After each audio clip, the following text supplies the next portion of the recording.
Dale Evans painfully died after revealing her damned husbands. Dale Evans was born Frances Octavia Smith on October 31, 1912 in the quite rural town of Uvalde, Texas. She emerged from humble and often painful beginnings to become a beloved American icon. Her parents, Betty Sue Wood and T. Hillman Smith, faced the challenges of raising a family in early 20th century Texas where opportunity was limited and the future uncertain. Dale's childhood was far from easy. She endured a tumultuous early life marked by instability and personal hardship.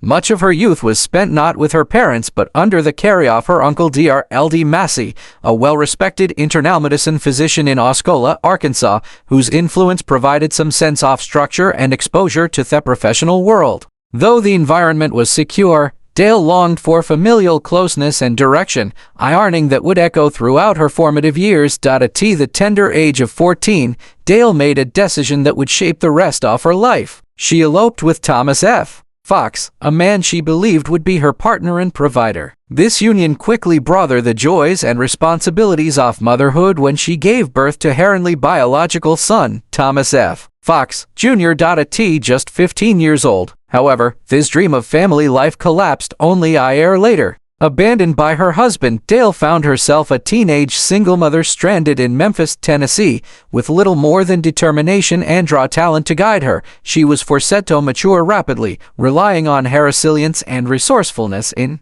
a society that offered little support for young women in her situation. Clinging to hope and driven by a love for music, she sought opportunities in broadcasting and eventually landed work with local radio stations where she began singing and playing piano to support herself and her young son. Her rich, emotive voice and engaging stage presence captured the attention of radio producers and listeners alike. Following her divorce in 1929, she reinvented herself both personally and professionally. It was during this pivotal time that she adopted the name Dale Evans, a suggestion from a station manager at Wadio in Louisville, Kentucky. He believed a shorter, more melodic name would better suit the airwaves, giving her a more marketable identity that disc jockeys and audiences could easily remember. The new name symbolized a new beginning, and it soon became synonymous with strength, grace, and Western charm.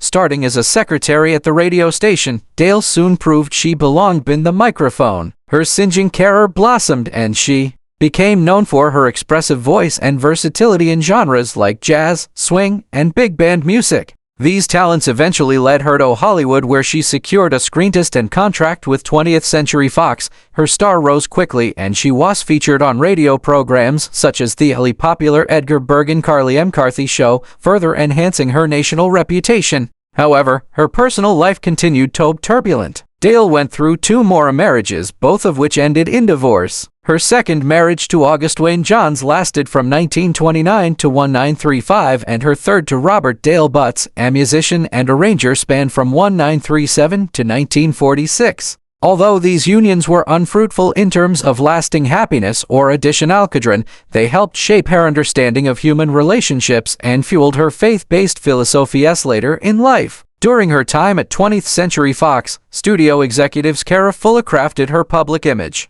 They marketed her as a wholesome single woman who was raising her younger brother, Tommy, when in reality, Tommy was her son from her first marriage. This fabricated persona destined to maintain her image as a desirable starlet persisted even through her third divorce. It was not until her reunion with Roy Rogers that Dale felt secure enough to finally reveal the truth about her son. Dale's life took a joyful and transformative turn when she met Roy Rogers, the king of the Cowboys. The pair had undeniable on-screen chemistry, which quickly turned into a genuine romantic bond. They were married on New Year's Eve 1947 at the Flying Ranch in Davis, Oklahoma, a location that held special meaning to them. It was where they had filmed the movie Home in Oklahoma. Their marriage, the third for Roy and the fourth for Dale, was a rare and enduring Hollywood love story. From 1946 until Roy's death in 1998, they were an inseparable team, both professionally and personally, known for their sincere devotion to each other and their shared values. Soon after marrying Roy, Dale ended the deception about Tommy and publicly acknowledged him as her son. Roy himself brought 3 children into the marriage: Cheryl, an adopted daughter, and Linda and Roy Jr.B. Dusty, his biological children from his previous marriage. Together, Roy and Dale had one child, Robin Elizabeth, born with Down syndrome. Robin's life, though tragically short. She passed away just before her second birthday, becoming a deeply spiritual turning point for Dale. She chronicled her daughter's life and the divine lessons she learned in her best-selling book, Angel Unaware, which touched the hearts of millions. The book broke ground in encouraging gasatopic of children with developmental disabilities and rapid public perception at a time when such topics were shrouded in stigma. Because of the impact of Angel Unaware, the Oklahoma County Council for Mentally Children, which later became a prominent advocacy group, renamed itself the Dale Rogers Training Center in honor of her tireless work and compassionate teenage. Dale's dedication went far beyond writing. She became a vocal advocate for children with special needs, using her fame to support education, inclusion, and compassionate care. In addition to Angel Unaware, Dale wrote a long list of inspirational and religious books, many of which were centered on faith, healing, and hope.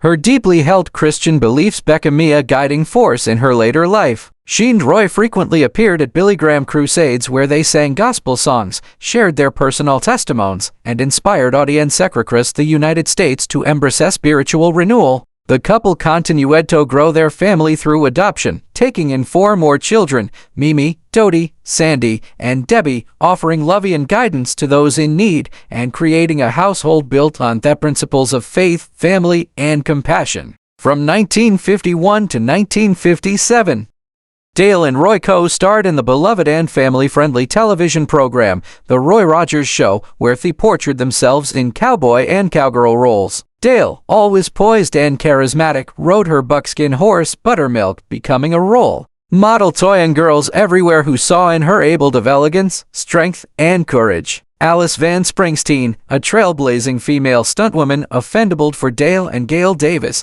starro Fanny Oakley, performing dangerous stunts that further elevated the action-packed authenticity of their Western adventures. Over her storied career, Dale appeared in more than 30 films, wrote and recorded around 200 songs, and became the author of the iconic tune Happy Trails, a song that will become a timeless symbol of Western Americana and the enduring love between her and Roy. Dale also used her public platform to boldly express her Christian faith, especially in latter television appearances. She would often encourage audiences to lean on their faith in God during times of trouble, passionately reminding viewers that divine guidance was always available. In 1962, the couple launched the Roy Rogers and Dale Evans Show on ABC, a light-hearted variety series blending comedy, music, and inspirational segments. Though it only lasted 3 months, it remained a testament to their popularity and their willingness to evolve with the changing media landscape. In 1964, Dale Evans, Python, a well-known entertainer, author, and advocate for Christian values, took a bold public stand on an issue that was deeply important to her: prayer in American public schools. That year, she was a prominent speaker at a Project Prayer rally which drew a crowd of approximately 2,500 attendees to the historic Shrine Auditorium in Los Angeles. The event was held in response to growing concern among many Americans regarding the U.S. Supreme Court's landmark decisions in 1962 and 1963, Engel vs. Vital and Abington School District vs. which had struck down the practice of mandatory prayer and Bible readings in public schools, ruling them unconstitutional under the Establishment Clause of the First Amendment. For Evans, who had long been outspoken about her Christian faith, these rulings represented what she saw as a moral and spiritual crisis in the country. Her appearance at the rally wasn't just symbolic, it was a call to action. The rally itself was hosted by actor Anthony Ely, best known at the time for his role in the ABC crime drama Hawaiian Eye. The event was designed to mobilize American citizens to write letters to Congress urging their instatement of school prayer with the ultimate goal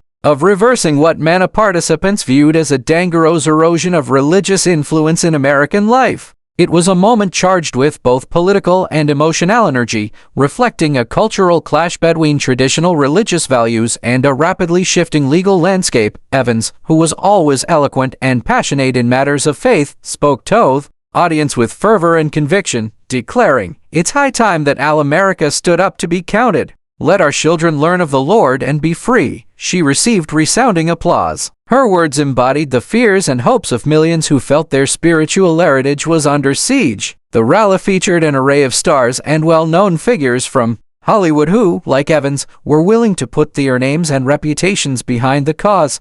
Among them were venerable actor Walter Brennan, known for his roles in westerns and as a three-time Academy Award winner. Lloyd Nolan, a seasoned actor with a long career in film and television, glamorous actress Rhonda Fleming, who had transitioned into Christian philanthropy. Singer and actor Pat Boone, a devout Christian and advocate of traditional family values, and legendary silent film star Gloria Swanson, who brought an added gravitas and vintage Hollywood presence to the gathering. Their participation gave the event broad appeal and helped draw attention from both media outlets and ordinary Americans. It was not merely a political gathering. It was a cultural statement. Ely and Fleming also spoke about the many major Hollywood stars who, while not present, had expressed their support for the cause. They listed Roy Rogers, Dale Evans's beloved husband and fellow Christian advocate, as well as John Wayne, an enduring symbol of American rugged individualism, Ronald Reagan, then a rising politicalist and former actor who would later become president, Mary Pickford, the legendary America's sweetheart, Jana Russell, known for her beauty and outspoken Christianity, Ginger Rogers, a household name from the golden age of musicals, and Pat Buttram, known for his comic sidekick roles and distinctive voice. Their support, even in absentia, underscored the broad appeal of the movement among conservatives in Hollywood and beyond. Following her activism in the 1960s, Dale Evans continued to weave her faith deeply into her artistic endeavors. During the 1970s, she embarked on a new chapter in her career by recording several solo albums of religious music. These albums were a natural extension of her identity, music that reflected her deeply held Christian beliefs, offering comfort, inspiration, and hope. Her songs often focused on themes of redemption, God's love, and eternal faith. They resonated especially with older audiences and fans of traditional country gospel. Dale's unmistakable images coupled with heartfelt lyrics made these recordings not only popular among her fans, but also widely respected in the Christian music community. By the 1980s, as she and Roy Rogers entered their later years,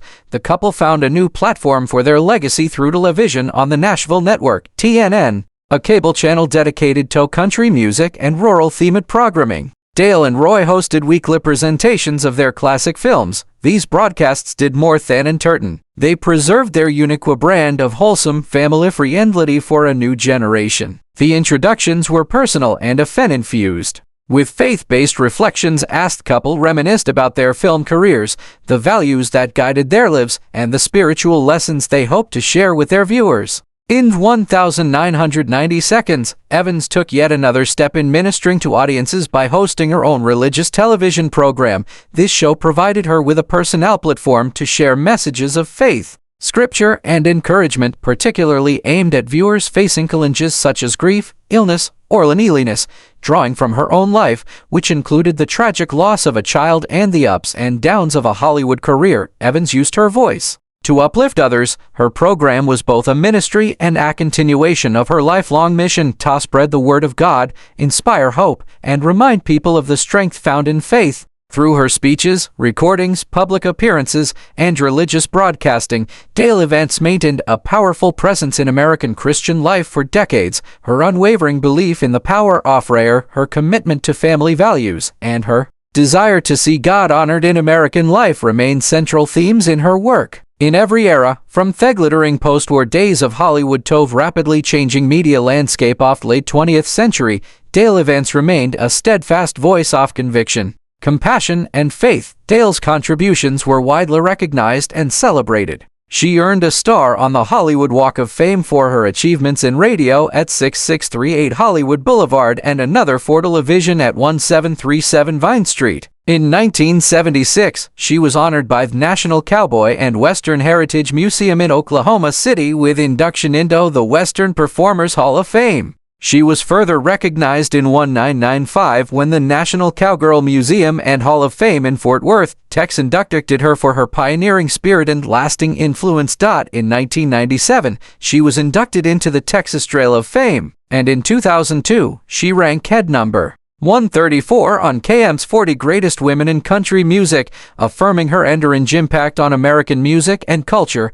Dale Evans lived a life filled with trials and triumphs, heartache and hope. She was more than a star. She was a trailblazer, a mother, a singer, a writer, a woman of faith, and above all, a compassionate soul who turned her personal challenges into a platform for advocacy and love. Her legacy continues to echo through every happy trail she left behind. Dale Evans died tragically after revealing her last husband's secret. Rogers died of congestive heart failure on July 6, 1998 in Apple Valley, California. He was buried at Sunset Hills Memorial Park in Apple Valley, as was his wife, Dale Evans. 3 years later, Roy Rogers hid his illness and felt guilty about it until his wife Dale Evans found out. Roy Rogers regretted many things he could not do for his loved ones due to his busy life and work. Everything pressed on him indescribably, according to his third wife. Dale Evans was the third wife of singeing cowboy Roy Rogers. After 3 years of sadness before his death, she felt a marked decline in health with the misfortune of suffering congestive heart failure with him. But perhaps for her, the most painful thing in life is the loss of loved ones, children, and her husband. Evans died of congestive heart failure on February 7, 2001 at the age of 88 in Apple Valley, California. She's interred at Sunset Hills Memorial Park in Apple Valley next to Rogers.